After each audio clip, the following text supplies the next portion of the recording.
할렐루야. 우리 다 함께 일어나셔서 하나님께서 우리에게 주신 말씀 다 함께 교독함으로 받도록 하겠습니다. 요한복음 7장 53절부터 8장 11절까지 말씀 우리 함께 교독하겠습니다.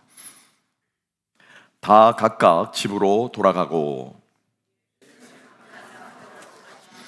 아침에 다시 성전으로 들어오시니 백성이 다 나오는지라 앉으사 그들을 가르치시더니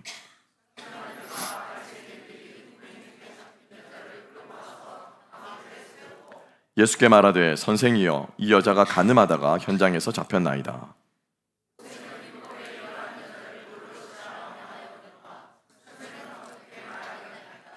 그들이 이렇게 말함은 고발할 조건을 얻고자 하여 예수를 시험함이러라. 예수께서 몸을 굽히사 손가락으로 땅에 쓰시니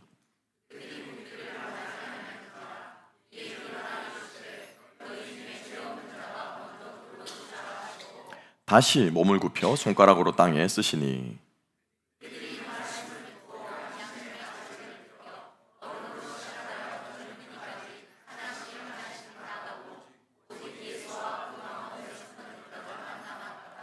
예수께서 일어나사 여자 외에 아무도 없는 것을 보시고 이르시되 여자여 너를 고발하던 그들이 어디 있느냐 너를 정죄한 자가 없느냐 대답하되 주여 없나이다.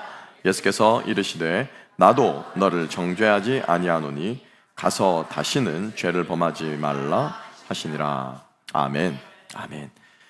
자리에 앉으시겠습니다. 귀한 말씀과 함께 나의 연약함 가운데 드러난 말씀, 나의 연약함 가운데 드러난 말씀이라는 제목으로 우리 함께 오늘 이 말씀 가운데 우리가 막연하게 성경을 읽으면서 놓치고 있는 부분들이 크게 세 가지가 있는 것 같습니다. 그래서 다시 한번 눈을 뜨고 또 하나님께서 보여주실 때 크신 은혜와 깨달음이 우리 가운데 있기를 소망합니다. 세 가지를 우리가 놓치고 있는데 이 세 가지가 오늘 설교의 핵심 포인트가 될 것 같습니다. 잘 아는 말씀이죠, 그죠? 간음한 여자가 잡혀와서 예수님께 땅에 글을 쓰시고 죄 없는 자가 돌을 치라라고 하니 사람들이 다 돌을 내려놓고 양심에 찔려서 돌아갔다. 잘 아는 스토리인데요. 우리가 이렇게만 알고 있을 것이 아니라 말씀을 조금 더 자세히 보게 되면은 우리가 놓치고 있는 부분들이 있다라는 거죠. 그리고 또 감추어진 부분도 있는 것 같고요. 그래서 여러분들과 함께 오늘 이 말씀을 함께 찬찬히 우리가 뜯어보며 또 깊이 있게 들여다보면서 주님께서 왜 이 말씀을 하셨을까? 요한복음 8장이 왜 여기 와 있을까?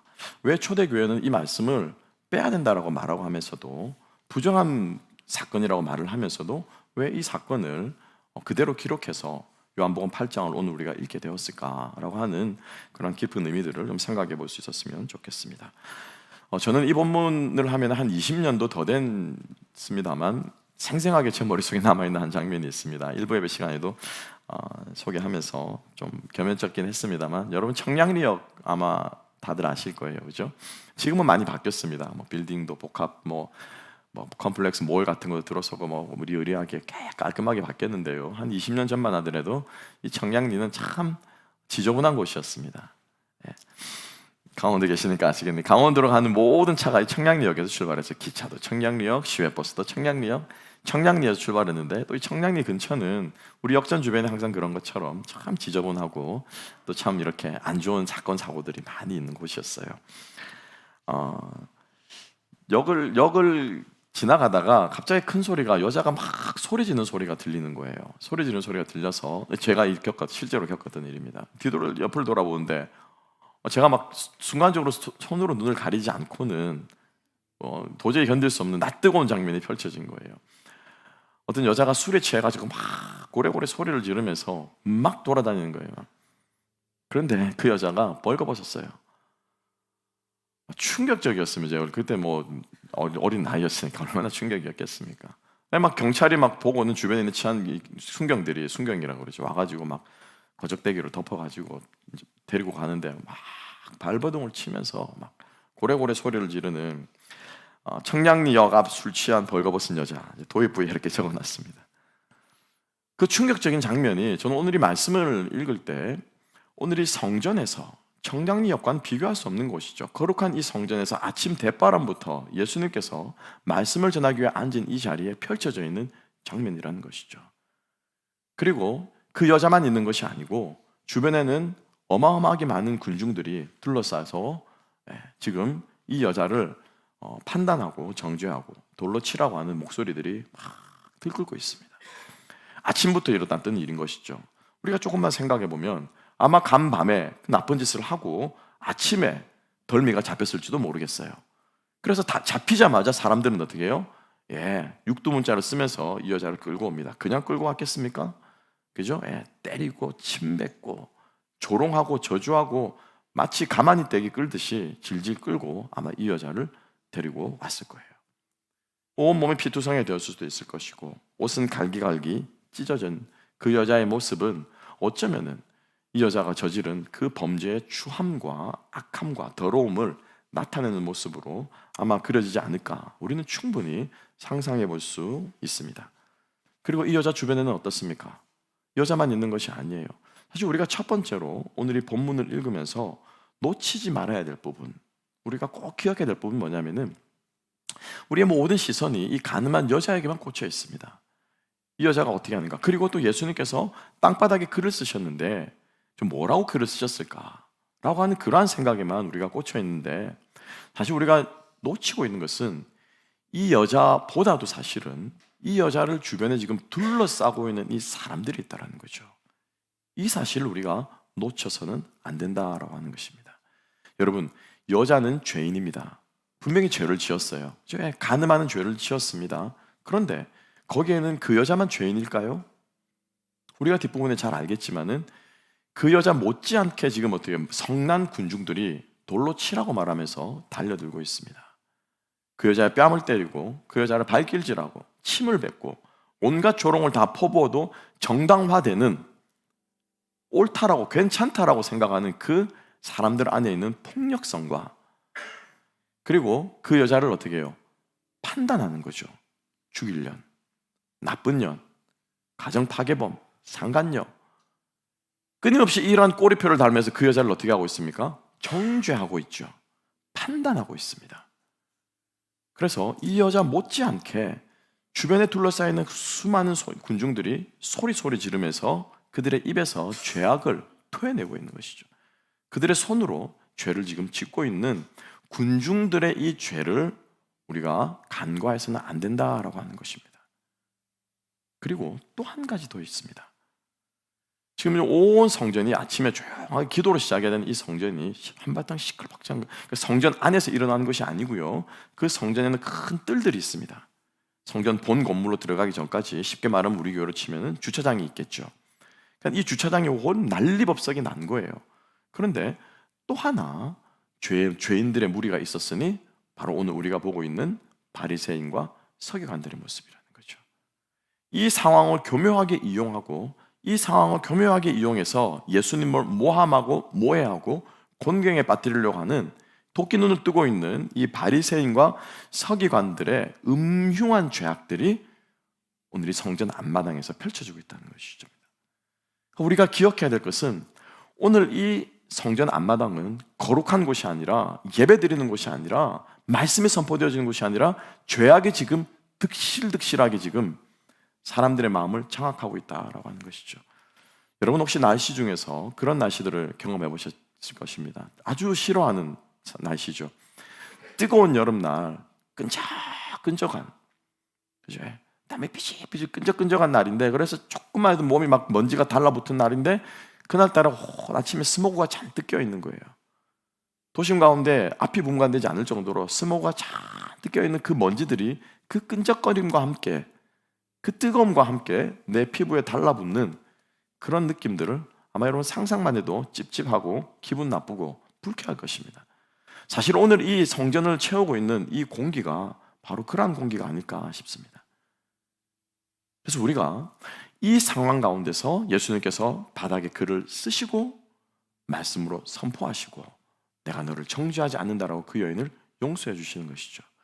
첫 번째로 우리가 오늘 말씀을 보면서 기억해야 될 것은 하나님의 말씀이 선포되어지고 하나님의 말씀이 드러나야 되는데 우리의 연약함 가운데 드러나는데 이 하나님의 말씀이 어디에서 드러나야 되냐라고 하는 것입니다. 여러분 어디에서 말씀이 드러나야 됩니까? 교회당에서 말씀이 선포되어집니다. 맞습니다. 오늘 주 예배 시간에 하나님 말씀이 선포되어지고 여러분들이 말씀을 듣고 깨닫고 은혜 받습니다. 그런데 우리가 또 한 가지 잊지 말아야 될 것은 하나님의 말씀이 드러나야 하는 곳은 죄악된 세상 가운데서라는 거예요. 죄가 득실득실한 그곳에서 하나님 말씀이 드러나야 한다는 것입니다. 죄악이 판을 치는 그곳에서 하나님 말씀이 드러나야 한다는 것입니다. 사단이 지금 얼마나 열심히 일하고 있습니까? 그죠? 가늠한 여자도 죄인이요, 정죄하는 군중들도 죄인이요, 이것을 뒤에서 교묘하게 조종질하고 있는 이 바리새인과 서기관들도 죄인인 이 사단이 죄악으로 사람들을 장악하고 있는 이곳에서 어떻게 하나님의 말씀이 드러나야 하는 줄로 믿으시기 바랍니다. 여러분들의 우리의 삶의 현장 가운데서 하나님의 말씀이 드러나야 돼요. 여러분들이 몸담고 살아있는 그 세상은 썩어서 저주받고 버려야 되고 등을 돌려야 될 세상이 아니라 오히려 그 세상 가운데서 주의 말씀이 드러나야 한다라고 하는 것이죠. 그때 비로소 생명의 능력의 말씀이 역사가 일어난다라고 하는 것을 우리는 잊지 말아야 할 것입니다. 여러분, 생각해 봤습니다. 말씀의 능력이 우리가 생명이라고 말하고 영혼을 살리는 것이라고 얘기했을 때, 반대로 그러면 우리가 살아가고 있는 삶 가운데서 가장 죽음이 지배하고 눈만 돌리면 죽음이 있는 곳이 어디일까요? 극단적인 예는 전쟁터일 것 같고요. 전쟁이 아닌 우리가 평상시 살아가면서 우리가 경험할 수 있는 죽음이 가장 쉽게 접할 수 있는 곳은 저는 병원이 아닐까 싶습니다. 이 아래 응급 환자들이 실려오고, 피가 낭자하고, 또 암 환자가 마지막 사형 선고를 받고 마지막 임종을 맞이하면서 영안실로 시신을 내어가고, 끊임없이 질병과 그리고 죽음과 사람들의 탄식이 넘쳐나는 곳이 바로 병원이 아닐까 싶습니다. 그런데 여러분, 반대로 생명과 치유와 회복이 일어나는 곳 또한 어디입니까? 병원이라는 거죠. 불치병들이 치료되어지고 기적같이 암 환자가 살아나고 다친 사람들이 상처를 치료받고 회복되어지는 곳이 또한 어디입니까? 병원이라는 거죠. 우리 그리스도인들이 가는 곳이 병원의 역사가 일어나야 할 줄로 믿습니다. 그래서 예수님께서는 뭐라고 비유하셨습니까? 병든 자에게라야 무엇이 필요하다고요? 의원이 필요하다고 말씀하셨습니다. 주님께서 이 땅에 오신 이유는 심판하기 위해서가 아니에요. 정죄하시기 위해서가 아니에요. 주님이 이 땅에 오신 이유는 무엇입니까? 살리기 위해서 왔다라는 거죠. 여러분, 다시 한번 이 범죄의 현장을 오늘 우리가 기억하면서, 죄악의 소음이 막 고래고래 얼마나 소리 지르겠습니까? 막 쏟아져 나오는 이 현장 가운데서 예수님께서는요, 땅바닥에 말씀을 쓰셨습니다. 그죠? 여러분, 생각해 보세요. 사람들이 말을 잘 듣게 하고 사람들이 말씀을 듣게 하려면은 바닥에 글을 써야 됩니까? 아니면 그냥 소리 질러서 외쳐야 됩니까? 사람들이 삥 둘러싸여 있어요. 겹겹이 둘러싸여 있어요. 그죠? 근데 그 말씀을 쓰면은 누구만 볼 수 있습니까? 이 말씀을 맨 앞줄에 있는 사람만 보는 거예요. 그죠? 물론 글을 읽을 수 있는 사람이 얼마나 될지도 모르겠습니다. 1세기 당시에 문맹률이 어마어마하지 않았겠습니까? 읽을 수 있는 사람이 많지도 않아요. 근데 왜 예수님께서는 굳이 기록된 말씀을 바닥에 쓰셨냐라고 하는 거예요. 그죠? 왜 그리고 예수님께서는 말씀을 외치셨냐라고 하는 거죠. 뭐예요?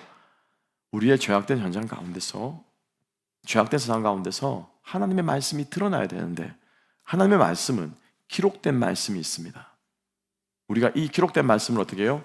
읽고 또 읽어야 됩니다. 그리고 동시에 기록된 말씀일 뿐만 아니라 어떤 말씀이 있습니까? 선포되어지는 말씀이 있습니다. 오늘 여러분들이 제 말씀을 들으면서 어떤 사람들은 첫 번째 대지에서 감동이 있을 수 있고, 어떤 사람은 두 번째 대지에서 마음에 콱 와닿을 수 있고, 어떤 사람은 그냥 제목 한 줄에 나의 연약함 여기에 꽂혀가지고 그래 내가 연약한 존재야 은혜 받는 사람도 있을 것이고, 어느 비에 하나님께서 나의 이 쩍쩍 갈라진 이 땅바닥 같은 나의 가문, 나의 이 심령에 어느 구름에 비가 내릴지 우리는 모릅니다. 그런데 중요한 것은 우리가 비를 받아야 된다는 거죠. 구름만 하늘에 둥둥 떠 있으면 뭐합니까? 먹구름만 둥둥 떠 있으면 뭐합니까?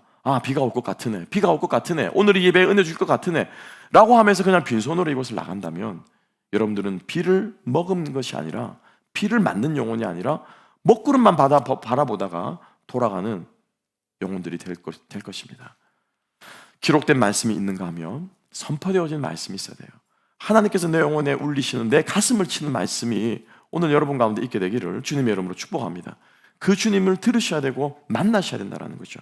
그래서 예수님께서 기록된 말씀과 선포되어지는 이 두 말씀이 동시에 어떻게 이 죄악된 세상 가운데 드러나야 한다라고 하는 것입니다. 여러분들의 삶 가운데서요, 말씀이 드러날 수 있는 저와 여러분 될 수 있기를 주님의 이름으로 축복합니다. 그 말씀이 어떻게 드러나야 된다라는 거죠. 그죠? 목사님, 그럼 이 말씀을 들고 가서 그냥 믿지 않는 사람들에게 막 읽어주면 됩니까? 그게 아니고요. 말씀의 본질이 드러나야 되는 거예요. 말씀의 참 의미가 새겨져야 된다는 거예요. 용서와 사랑과 생명과 회복과 이것들이 우리의 삶 가운데 드러나야 되는 것이지, 예수님께서 지금 이 말씀이 드러나면서 관심사는 이 여인을 어떻게 처벌할까가 아니에요. 오늘의 관심사는. 그죠? 사람들은 이 여인을 어떻게 처벌할까에 관심이 있습니다. 잘 보세요. 관심 있게 사람들이 이 여인을 처벌하는 기준이 무엇이었습니까? 말씀이라는 거죠. 모세의 율법이라는 거죠. 모세의 율법에는 이렇게 기록되어 있으니까 당신은 어떻게 할 거예요? 사람들은 말씀을 적용하는데 잘못 적용하고 있어요. 어떻게 이 사람을 죽일까를 가지고 말씀을 처벌하면서 뭐라고 거기다 꼬리표를 붙입니까? 정의가 실현되었다. 이렇게 막 꼬리표를 붙일 거예요. 그건 말씀의 본질이 아니라는 거예요. 말씀의 껍데기라는 거죠. 그래서 우리가 하나님 말씀이 드러나야 되는데 이 말씀의 껍데기가 자꾸 드러나면 안 된다는 겁니다. 율법의 본 정신이 뭐죠? 왜 십계명을 지킵니까? 왜 살인하지 말고, 왜 간음하지 말고, 왜 도둑질하지 말고, 왜 안식일을 지키고, 왜 하나님의 이름을 욕되게 하면 안 됩니까? 왜 우상 숭배를 하면 안 됩니까? 그 말씀의 근본 본질을 모르고 우리가 껍데기를 하니까는 안식일을 지켜야 된다, 11조 내야 된다, 주일날 하면 봉사해야 된다, 이런 것들을 가지고 우리 사람들을 교회 안에서는 그러고 교회 바깥에서는 뭐라고 말합니까? 저 믿지 않는 저주받은 것들 전도하는 건 좋아요. 지하철에 전도하는 거 좋습니다. 예수 천국 불신족 좋아요. 근데 왜 걷다 대고 욕을 하냐 이거죠. 그죠? 이 젊은 것들 그러면서 예수 안 믿는 죽을 것들이라고 왜 욕을 하냐 이거예요. 말씀의 본질이 아니라 무엇으로? 껍데기만 적용한다는 거예요. 껍데기만. 말씀의 본질이 뭐예요? 율법의 본질이 뭐예요? 하나님을 못하고 사랑하고 내 이웃을 내 몸과 같이 사랑하는 것. 이게 율법의 본질이에요. 사랑이에요, 사랑. 이 본질을 모르지 못하면은 자꾸 우리는 어떻게 해요? 말씀이 드러내는데 자꾸 껍데기가 드러나는 거예요. 지키나 안 지키나. 그죠? 하나 안 하나. 나도 힘들고요, 상대방도 힘듭니다. 나도 상대방이 지켜보고 있으니 그거 지키려고 하니까 얼마나 힘듭니까? 나는 열심히 지켰는데 저 인간은 안 지키네. 그럼 얼마나 열이 받습니까? 그죠? 나는 하는데 쟤는 왜 안 해? 여러분 축복합니다. 말씀의 본질이 죄악된 세상 가운데 드러나야 되는 거예요. 그래서 이 본질을 예수님께서 드러나시는데 두 가지로 예수님께서 드러내십니다. 말씀의 본질은 뭐냐면요, 우리의 연약함들을 어떻게 해요? 드러내신다라는 거예요. 까발리는 거예요. 만천하에 드러내는 거예요. 이게 뭐냐면 말씀이 하는 본질이고요, 말씀이 우리 가운데 능력으로 역사하신다라고 하는 거예요. 함께 한번 살펴볼까요? 제가 아까 두 번째로 말씀드린 바 있습니다. 우리가 놓치고 있는 게 있는데, 예수님께서 땅바닥에 글을 쓰시고, 그죠? 글을 쓰시고 예수님께서 외치셨습니다. 죄 없는 자가 돌로 치라. 그렇게 하니까 사람들이 주섬주섬 돌을 내려놓고 양심의 가책에서 떠났다라고 했는데, 이것은 우리가 말씀을 정확하게 보는 게 아니에요. 정확한 건 이렇습니다. 예수님께서 땅바닥에 말씀을 쓰셨습니다. 글자를 쓰셨습니다. 그죠? 그림을 그렸는지 글을 썼는지 모르겠어요. 그것도 좀 논쟁이 많습니다만 땅바닥에 뭐라고 끄적끄적 거리셨습니다. 그러고 나서 예수님이 말하지 않았어요. 끄적끄적 거리고 나니까는 사람들이 그걸 보고는 더 논쟁이 일어나는 거예요. 더 막 이러면서 예수님께 질문을 퍼부어대고 자기들끼리 논쟁하고, 그러자 예수님께서 어떻게 해요? 이번에는 정 안 되겠는지 앉아서 써서 글을 쓰셨다가 어떻게 해요? 일어나셔서, 제가 일어나도 별로 차이가 안 나네요. 일어나셔서, 그죠? 일어나셔서 어떻게 해요? 선포하신 거예요. 뭐라고? 죄 없는 자가 먼저 돌을 치라. 그리고 나서 사람들이 집으로 가지 않고 다시 어떻게 해요? 앉으셔서 또 글을 쓰신 거예요. 이게 정확한 프로세스예요. 자, 함께 한번 본문의 말씀으로 가봅시다. 우리가 오늘 이 본문을 이 점을 놓치면 안 된다는 거죠. 두 번째 주제와 관련해서 6절과 7절 말씀, 자, 함께 한번 읽어보겠습니다. 다 같이 읽습니다. 시작. 그들이 이렇게 말함은 고발할 조건을 얻고자 하여 예수를 시험함이로라. 예수께서 몸을 굽히사 손가락으로 땅에 쓰시니 그들이 묻기를 맞이하지 않은지라. 이에 일어나 이르시되 너희 중에 죄 없는 자가 먼저 돌로 치라 하시고 8절도 다시 몸을 굽혀 손가락으로 땅에 쓰시니. 아멘. 이게 프로세스예요. 이걸 그냥 생각 안 하고 대충 글 쓰고 외치니까 집으로 갔다, 이것만 머릿속에 기억되어 있는 거죠. 그게 아니에요. 그리고 거기는 의도가 있어요. 먼저 함께 한번 봅시다. 제가 아까 3가지 죄가 있다고 말씀드렸어요. 가늠한 여인의 죄와 정죄한 죄와 마지막에 이게 진짜 나쁜 죄인데 누구의 죄입니까? 바리새인과 서기관들의 죄예요. 지금 어떻게 하고 있습니까? 이렇게 다 자기의 죄인을 숨기고 예수님을 올무에 걸려드리려고. 예수님, 여기 가늠한 여자가 있죠? 모세는 이 여자를 돌로 치라고 했는데 당신은 어떻게 하겠습니까? 라고 말한 거예요. 이거를 요한이 해석해줘요. 첫 번째, 그죠? 예수를 시험하려 함이라. 그럼 왜 이게 시험이 됩니까? 물어봐야 되죠. 자, 집사님, 돌로 치라고 합니다. 어떻게 하시겠습니까? 물으면 답은 2가지겠죠. 첫 번째 답은 뭡니까? 뭐가 될 수 있을까요? 돌로 치라. 그죠? 또 아니면 어떻게? 치지 말고 살려줘라. 치라고 말해도 걸리고 살려줘라고 말해도 걸립니다. 첫 번째로 한번 봅시다. 치라라고 말하면 가늠한 여인가 돌로 치아 죽이는 게 맞잖아요. 성경에 기록되어 있으니까 해야 되잖아요. 그 만약에 돌로 치라라고 말하면 이게 걸린다라는 거예요. 어디에 걸리느냐? 로마법에 걸립니다. 우리가 잘 아는 것처럼 로마는 유대인들에게 이 법정 판결권을 주지 않았습니다. 딱 하나를 제외하고는 성전에 대해서 신성 모독을 다는 것, 하나님을 모독하는 그 종교법에 관련된 그 한 가지만 제사장들과 이 법정 지도자들에게 종교 지도자를 주고 나머지 모든 법정 사형, 이 형 집행권은 누가 가지고 있냐면 로마에서 가지고 있는 거예요. 죽일 수 있습니까? 없습니까? 사용할 수 없습니다. 유대인들에게는 사형 집행권이 없어요. 그래서 예수님을 십자가에 못 박아달라고 누구에게로 데려갔습니까? 빌라도에게 데려간 거예요. 죽여달라고. 그러니 돌로 쳐 죽여라 라고 말하면은 성경의 법은 지킨 게 되지만은 무엇을 어긴 게 됩니까? 로마법을 어긴 게 돼요. 실정법을 어겨서 유대인들은 고발하려고 그런 거예요. 가이사의 법이라고 저 사람이 사형을 집행하라고 얘기했다. 반대로 살려주라 라고 말하면 무엇을 어기는 것이 됩니까? 모세의 율법을 어기는 게 되는 거예요. 이게 지금 바리새인들과 서기관들이 무엇?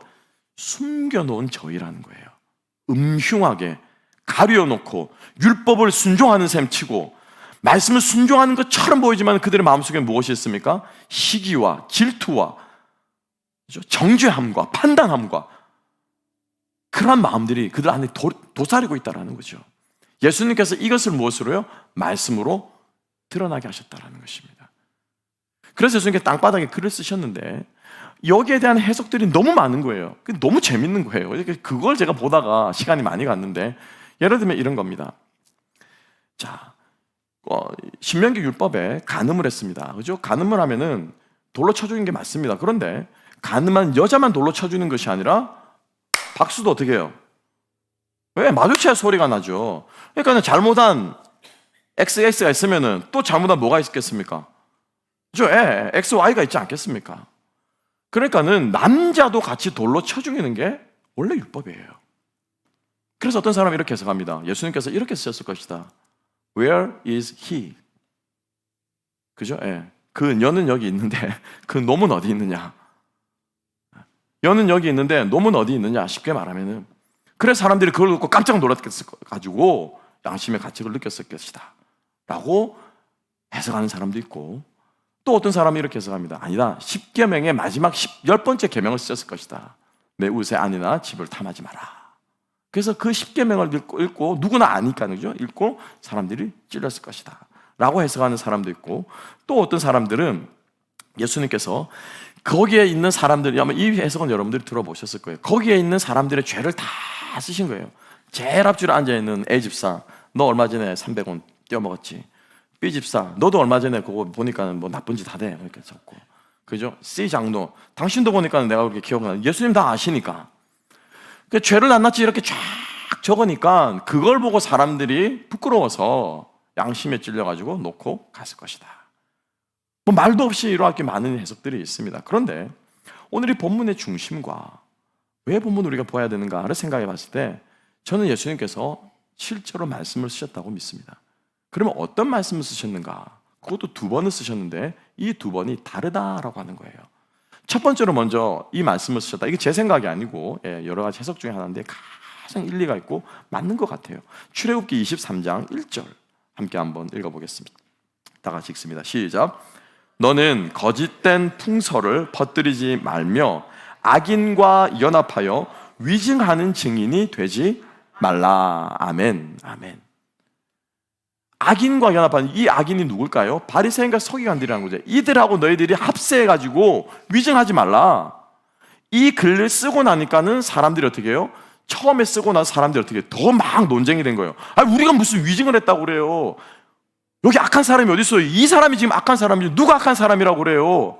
사람들이 더 막 논쟁을 하는 거예요. 더 막 설랑설레하면서 잘했네 잘못했네. 이게 뭐냐면은 7장 이 8장 몇 절입니까? 앞부분에 나와 있는 거죠. 함께 볼까요?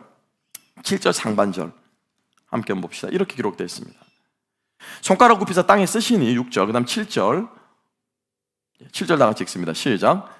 그들이 묻기를 마지 아니하는지라. 아멘. 이 부분이에요. 이 부분.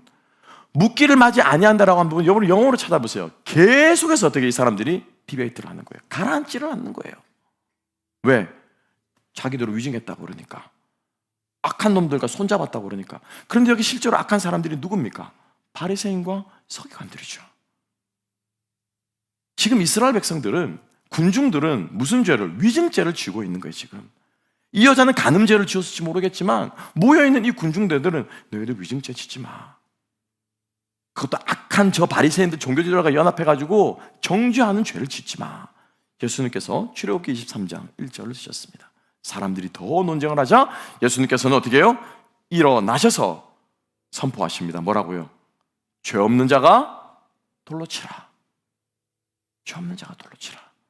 그러자 사람들이 그래 돌로 치자라고 했지. 그러면서 아마 사람들이 이제서야 만족하는 듯 돌을 들었을 거예요. 그죠?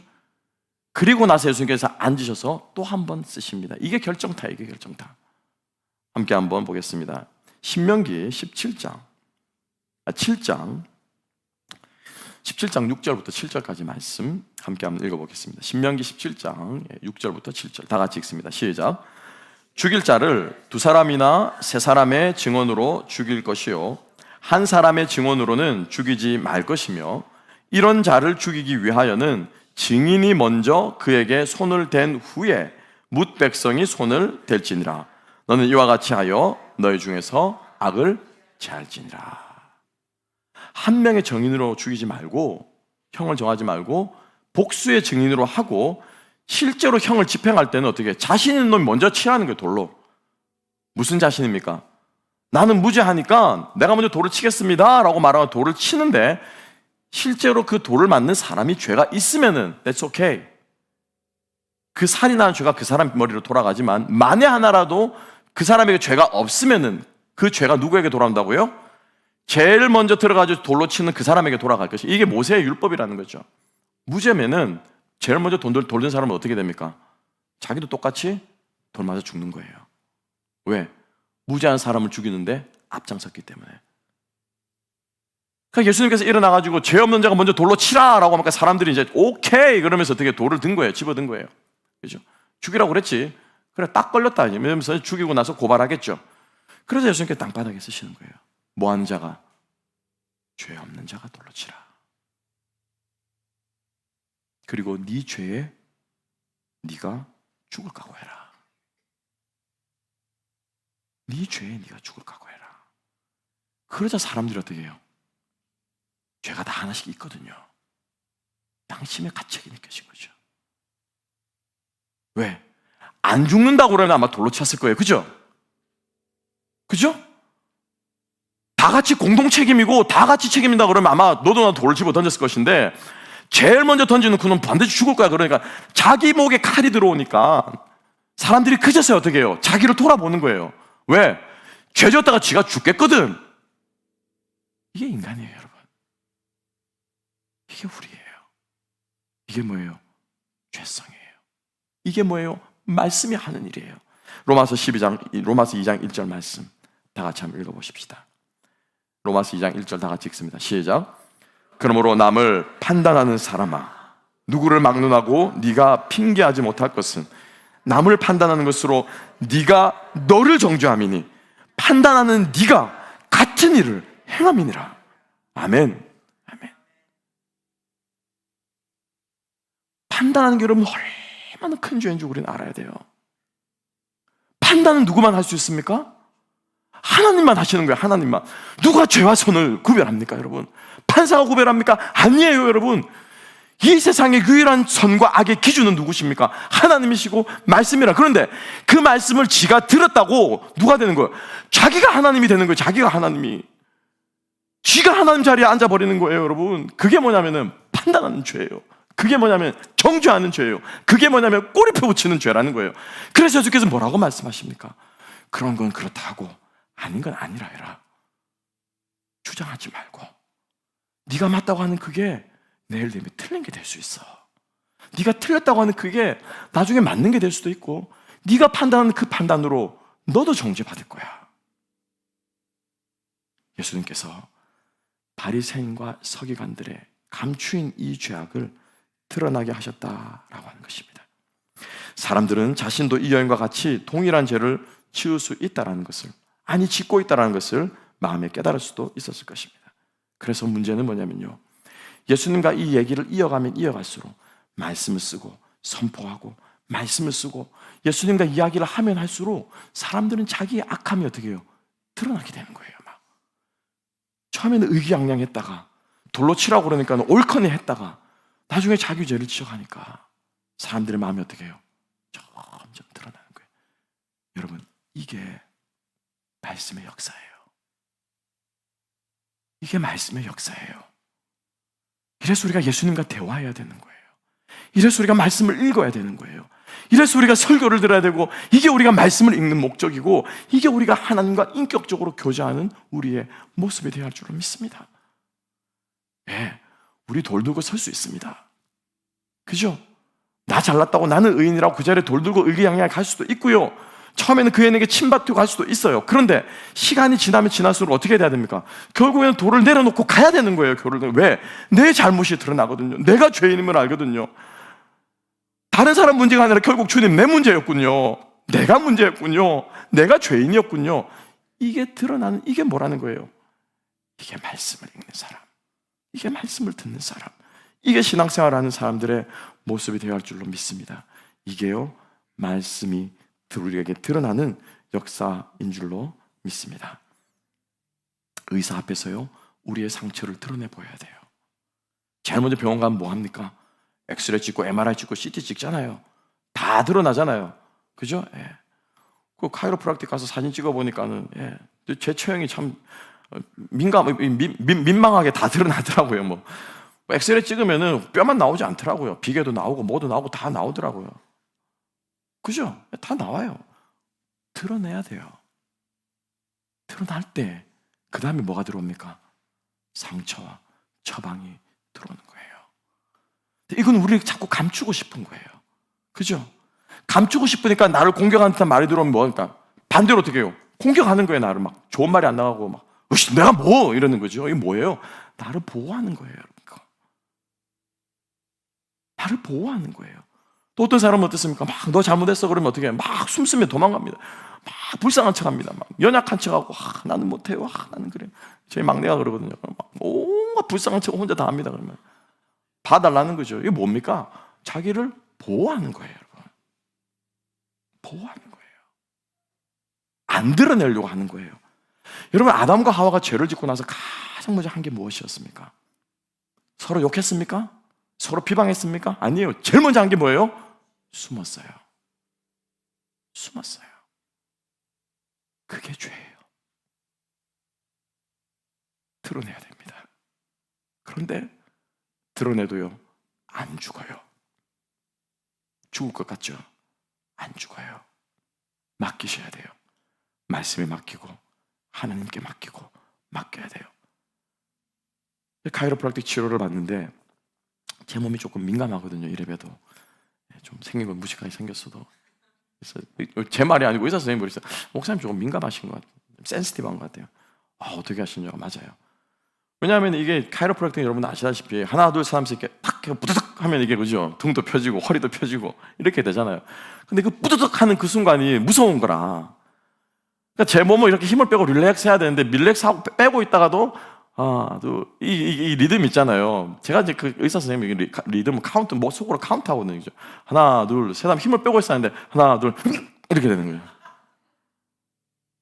그죠? 하나, 둘, 힘이 들어가는 거죠. 어떻게 해야 돼요? 힘을 빼야 돼요. 잘못 힘 주고 있으면 이거 오히려 더 어긋나거든요. 그래서 민감하시죠. 그래서 제가 그 말을 듣고 제가 깨달은 게 있어요. 그래서 제가 그 말을 했습니다. 맡기죠. 맡겨야 돼요. 맡겨도 안 죽는데. 그러니까 의사 선생님이 깎아 넘어가시는 거예요. 예, 목사님 맡겨도 안 죽어요. 맡겨도 목 안 부러집니다. 그러시더라고요. 맡겨도 허리 안 부러집니다. 릴렉스하고 맡겨야 치료가 된다는 거죠. 말씀이 우리의 연약함을 드러내십니다. 상황과 환경 가운데 누가 뭐래도 내가 나를 잘 알아요. 나의 연약함과 부족함 내가 잘 압니다. 그건 여러분 체면 세운다고 가리지 마세요. 가족들 앞에서도 마찬가지예요. 어제는 밥을 먹다가 식당에서 밥을 먹다가 제가 조금 아이들의 보기에 조금 쪽팔리는 행동을 했나 봐요. 아빠가 나이가 들면 좀 무뎌지잖아요. 그랬더니 큰 놈이 밥을 먹다가 아주 점잖게 이러더라고요. 근데 제가 순간적으로 이게 바꾸 올라오더라고요. 그렇잖아요. 이거는 왜요? 아주 나이 높은 사람이 그러면 안 되지. 이렇게 막 훈계하던 그런 느낌으로 하시고 순간적으로 저게 금방 올라오더라고요. 근데 가만히 생각해 보면 다시 돌아와서 생각해 보면은 그게 맞거든요. 에티켓을 지켜야 될 부분들이 있는데 저는 그걸 몰랐던 거죠. 부끄럽습니까? 쪽팔립니까? 아이들 말도 맞는 거는 맞는 거예요. 그러지 않겠어요? 하나님의 말씀이 우리를 드러낼 때 그 앞에 맡길 수 있는 저와 여러분 될 수 있기를 주님의 이름으로 축복합니다.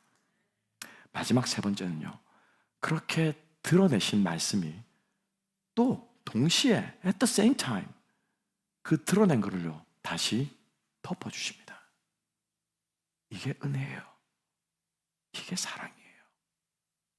오늘의 본문의 말씀을 여러분들이 가지고 계신 성경을 보시면서 함께 한번 보겠습니다. 자, 7장 53절을 보면 여러분들이 가지고 있는 성경 앞에 조그맣게 여기 안 나와 있습니다. 여러분 성경에 나와 있습니다.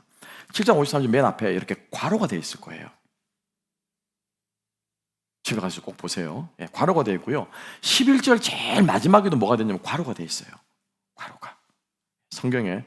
그래서 괄호로 시작해서 괄호로 들어있어요. 그래서 이게 원래 7장 53절부터 오늘 우리가 읽었던 8장 11절은 괄호 안에 들어있어요. 무슨 말입니까? 성경에 괄호가 나오면요. 이거는 뭐냐면은 다른 많은 사본에는 없는 사본도 많이 있다라는 뜻이에요.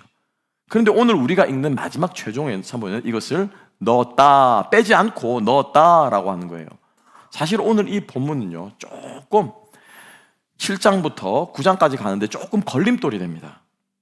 사실은 쏙 빼면 맞아요. 그래서 실제로 중세시대 어거스틴이나 암브로시우스라고 하는 교부들은 이거 빼자라고 말했어요. 왠 줄 아십니까? 여러분 잘 생각해 보세요. 결론적으로는 예수님께서 이 간음죄를 저지른 이 여인을 어떻게 해주셨습니까? 처벌하셨습니까? 용서해 주셨습니까? 그죠?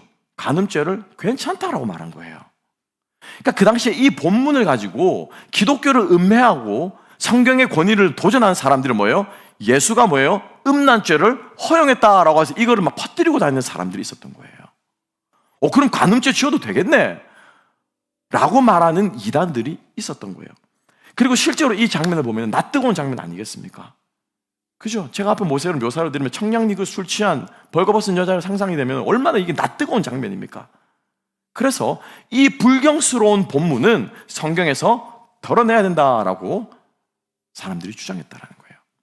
그런데 오늘 우리가 읽은 것처럼 이 성경을 빼지 않고 이 성경은 그대로 우리들에게 간직하고 있습니다. 이유가 뭘까요? 바로 예수님의 마지막 말씀이 있는 것이죠. 함께 한번 읽어볼까요? 10절 말씀. 함께 한번 읽어볼까요? 11절 말씀. 다 같이 읽습니다. 시작. 대답하되 주여 없나이다. 예수께서 이르시되 나도 너를 정죄하지 아니하노니 가서 다시는 죄를 범하지 말라. 아멘. 아멘. 예수님께서 만천하에 드러난 이 가늠한 여인의 이 죄를 어떻게 해요? 덮어주고 계십니다. 나도 너를 정죄하지 않는다. 지금 너를 정죄하는 사람은 그 어느 곳에도 없다. 그런데 여러분 잘 보세요. 이 여자가 회개했어요, 안 했어요? 회개했어요, 안 했어요? 회개했다고 말이 있어요, 없어요? 없어요. 예. 이 여자가 자기의 죄값을 사주했다는 말이 있어요, 없어요? 없어요. 삭개오는 자기가 구원받았을 때 뭐라고 말합니까? 예수님께 맹세하죠. 토색한 일이 있거든 갚겠습니다. 사기친 것 있거든 되갚겠습니다. 자기의 죄값을 치르겠다고 얘기를 하면 이 여자는 아무 말도 없어요. 이런 방구하지 않아요. 그냥 무조건적으로 예수님 옆에서 어떻게 해요? 덮어주시는 거예요. 그냥 예수님께서 이 여인의 죄를 사해 주시는 거예요. 어찌할 바를 몰라 바들바들 떨고 있는 자기의 죄가 다 까발려지는, 자기의 몸이 드러나고 자기의 그 행실이 드러나고 자기 모든 치부가 다 드러난, 그래서 어찌할 줄 모르고 바들바들 떨고 있는 이 여자를 예수님께서 뭐 하십니까? 그냥 덮어주는 거예요. 그냥 말씀이 우리들에게 하시는 능력이라는 거예요. 괜찮다. 예수님께서 이 땅을 살아가시면서 여러분 뭐라고 말씀하셨습니까? 나는 심판하러 온 것이 아니다. 나는 사람을 정죄하러 온 것이 아니다. 인자가 온 것은 뭐 하러 왔다고요? 잃어버린 양을 찾아 구원하려 함이라. 주님이 이 땅에 오신 목적은요, 심판을 위해 오신 것이 아니에요. 사랑하기 위해서, 구원하기 위해서 오신 거예요. 그러면 심판은 누가 하십니까? 성령이 하시는 거예요. 성령이 하시는 거예요. 그래서 예수께서 성령님께서 오시면 뭐라고 했다? 죄에 대해서, 의에 대해서, 심판에 대해서 너희들로 하여금 어떻게? 생각나게 하실 거라는 거예요. 주님은 우리를 정죄하지 않으셨어요. 주님께서 우리에게 보여주신 말씀의 본질은 무엇입니까? 사랑과 은혜와 긍휼과 자비와 우리의 연약함들의 죄들을 덮어주시는, 이것이 성자 예수께서 우리에게 보여주신 하나님의 모습이라는 거예요. 말씀은 우리를 덮으십니다. 말씀은 우리의 죄악을 덮어주십니다. 이 은혜를 경험하려면 무엇해야 돼요? 드러나야 되는 거예요. 아무도 여러분들 우리의 인생을 정죄하지 않습니다. 그 누구도 우리가 살아온 삶을 손가락질할 사람은 아무도 없습니다. 하나님이 정죄하지 않으시는데, 누가 저 사람은 모았던 사람이래, 누가 저 사람은 우리 교회 전에 뭐 했대, 누가 저 사람 미국 오기 전에 뭐 했대, 누가 저 사람은 저렇게 살았대, 누가 감히 사람들을 정죄할 수 있습니까? 누가 감히 살아온 사람들의 인생이 이렇다 저렇다 정죄할 사람이 어디 있습니까? 자기도 돌아보면 똑같은 죄를 지었는데, 내 인생도 돌아보면 하나님과 별것 없는데, 내 인생도 돌아보면 예수님 아니면은 구원받을 수 없는 그런 인생인데, 여러분, 이 덮어주시는 말씀의 은혜를 누릴 수 있는 저와 여러분 될 수 있기를 주님의 이름으로 축복합니다. 일본의 유명한 작가 중에서 미우라 아야코라고 하는 작가가 쓴 빙점이라는 소설이 있습니다. 아마 여러분 한 번씩도 들어보셨고 읽어보신 분도 계실 것입니다. 이 빙점이라는 소설, 이 소설의 제일 마지막 대목이 있습니다. 잘 아는 것처럼 이 욕구가, 자기가 양녀로 키워지게 되었는데 입양된 고아라는 사실을 알게 되어 큰 충격을 받고, 그리고 또 자기를 입양한 부모가 유괴를 살인범의 딸이었다고 하는, 유괴를 살인범한 그 적이었다고 하는 그 사실을 알면서 이 여자가 혼란에 빠집니다. 용서할 수 없는 마음과 엄마를 도저히 용서할 수 없는 마음과 자기의 출생의 비밀로 인해서 이 여자는 자살을 하려고 하는, 그만큼 이 여자는 이제 깨끗하게 살아보려고 이 막 결벽증이, 마음의 결벽증과도 있던 여자였습니다. 자살로 내몰고 맙니다. 그래서 목숨을 끊기라고 어느 추운 겨울날 눈 덮인 언덕길을 올라갑니다.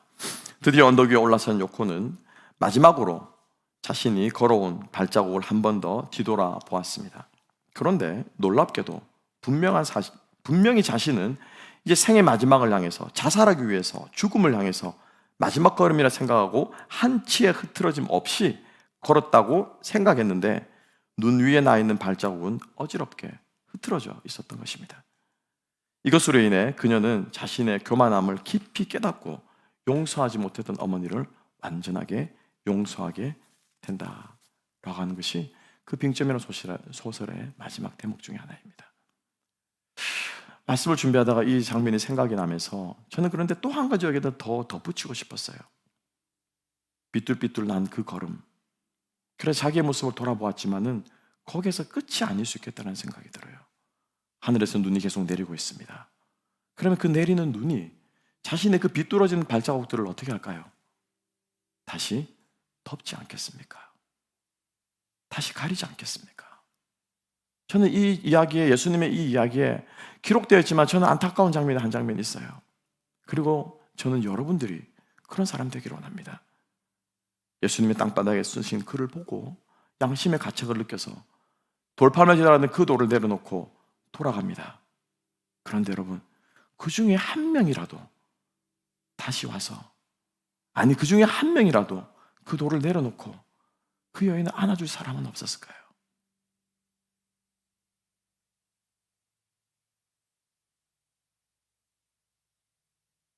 그 여인의 상처난 몸을 좀 닦아줄 사람은 없었을까요?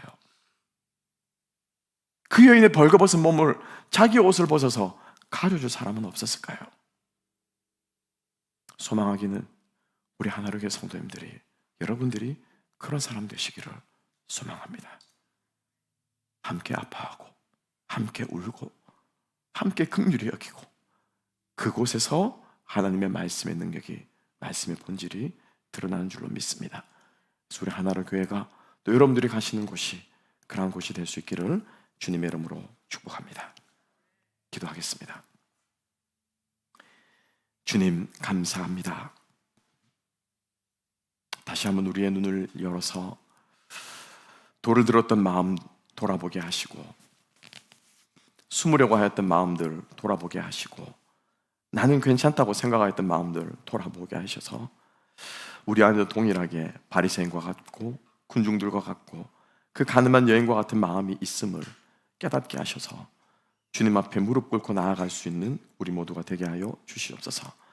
오늘 이 말씀의 장면들이 우리의 삶 속에 떠나지 않게 하시고 우리가 주님과 함께 그 여인처럼 우리 주변에 연약한 사람들을 품고 함께 마음을 같이 하며 나아가는 주님의 백성들 다 되게 하여 주시옵소서. 감사하며 모든 말씀 예수님 이름으로 기도합니다. 아멘.